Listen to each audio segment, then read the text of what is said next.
jail cell behind me here looks kind of old. I mean, those bars, yeah, they look like they could come out pretty darn easy. Might not happen in a day, but you could sure get out. If somebody go a rope around those bars and pull it out with a horse. But in any case, that's not the point of my little spiel today. I was thinking about how all the prison movies I've watched in my life, and saw all these YouTube videos of people getting in trouble, being sentenced, forgiveness, has come to light for me recently because I've been watching how people were wrongfully convicted and how they got out of prison and what their attitude was. And you'd be kind of shocked to know that most of them seem to be in a forgiving place. You know, I remember a few different guys that looked up to the sky, like to thank God, who knew what they were doing. And you just didn't see malice or hatred in their hearts. It's like, oh my gosh, how can someone do,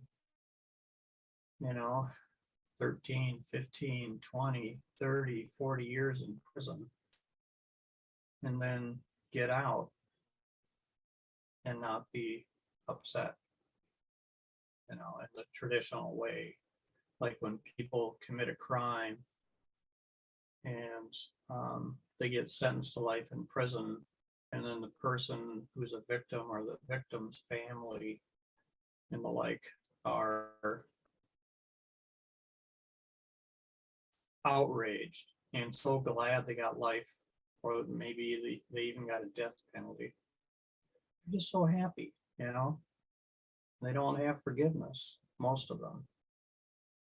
And some don't believe in it. And I'm not saying they should believe in it or should not believe in it. Likewise, people that get out of prison after being convicted for something they didn't do and spending decades in prison, I'm not saying they should or shouldn't be forgiving the system that failed them. The system needs a overhaul. I don't know when it's going to happen, but if we love each other, I think it'll happen sooner than later. And the lack of forgiveness means nothing moves. It gets solidified. All the possibilities of change in unforgiveness go away. I mean, how can we evolve without forgiveness?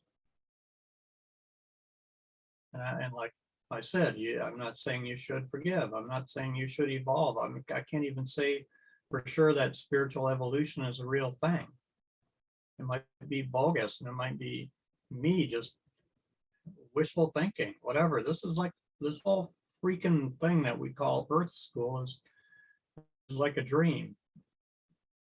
Sometimes it's a good dream, sometimes it's a bad dream. But if you're like most people, you have good days and bad days.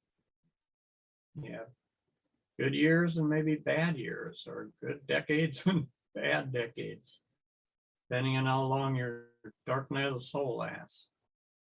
But the most realistic prison movie that I've seen was the one with Tom Selleck in it.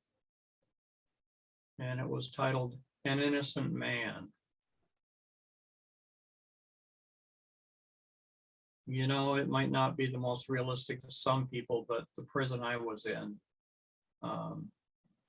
it kind of made sense to me in a lot of ways. And kudos to all the actors that were in that movie. And, sure, they're always making it look like there's a couple of crooked cops behind everything, and, and how someone is wrongfully convicted.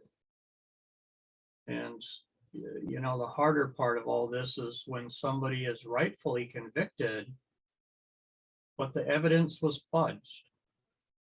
and rearranged and tampered with to make sure they got a conviction because they know the person is guilty, but they don't want them to get off. So they play with the system and they play games. And that's what makes people not want to let up on the system, is because they're dishonest. There's so much dishonesty in it, and I've seen things that I can't even repeat on videos. So maybe I will when I get older. I don't know. When I got nothing left to lose. Maybe I don't have anything to lose now. Who knows? But in any case, my deal. I'm always suggesting people tell at least 3 people a day that you love them. And if you don't, you've wasted a day of your life. So, let's spiritually evolve our world through love. Peace out.